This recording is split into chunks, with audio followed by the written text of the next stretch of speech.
the Rothschild grip on France's presidency, and the elimination of Marine Le Pen.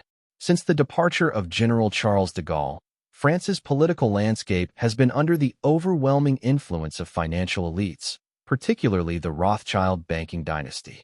Every French president following de Gaulle has had ties to this powerful financial empire, shaping policies in favor of globalist agendas while sidelining nationalist movements that challenge their dominance.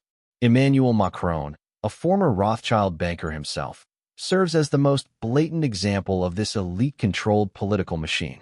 The manipulated defeat of Marine Le Pen. In the last presidential election, Marine Le Pen emerged as the most formidable opponent to Macron. She resonated with the discontent of the French people, offering an alternative to the neoliberal policies that have eroded national sovereignty, cultural identity, and economic stability. However, Macron and his socialist allies orchestrated a political maneuver designed to thwart her victory.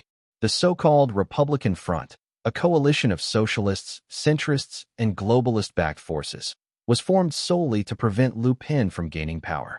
This alliance, driven by fear of a nationalist resurgence, manipulated public perception and electoral mechanisms to secure Macron's re-election.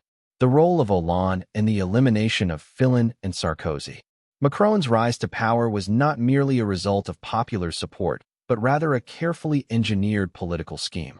François Hollande, despite having an approval rating of only 1%, played a crucial role in ensuring Macron's victory by maneuvering to eliminate François Fillon, who was the undisputed frontrunner in the elections.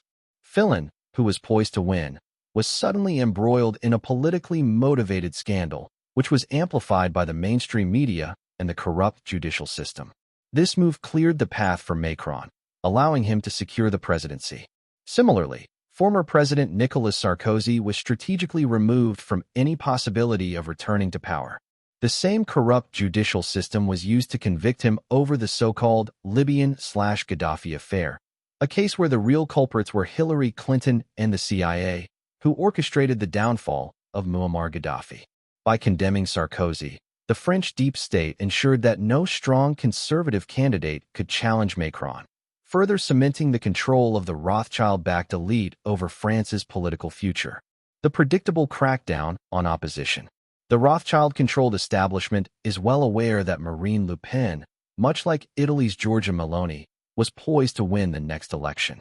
Her rising popularity, fueled by growing dissatisfaction with Macron's authoritarian governance, presented a direct threat to the entrenched financial and political elites. Rather than risk a democratic transition of power, the ruling cabal opted for an outright elimination of Le Pen from the electoral race.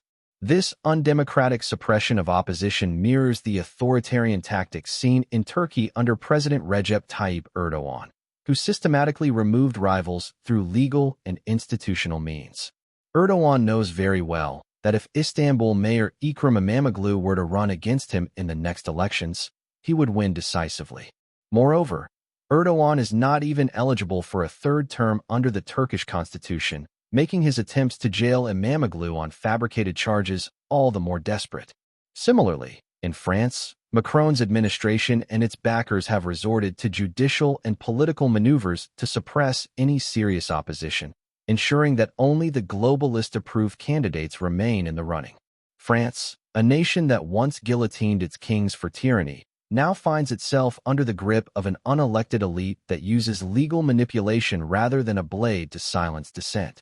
The despotic rule of Macron. Macron's presidency has been defined by widespread public disdain, authoritarian measures, and policies that serve financial interests rather than the French people. His rule has led to waves of protests, from the Yellow Vest movement to mass strikes against pension reforms, all of which were met with state repression. Despite his claims of upholding democracy, Macron's actions demonstrate a leadership style reminiscent of the very monarchs that the French Revolution sought to overthrow. The future of France's political struggle. The exclusion of Marine Le Pen from the upcoming elections is a clear signal that democracy in France is at a breaking point. The French people are faced with a regime that operates not for their benefit, but under the influence of globalist financiers.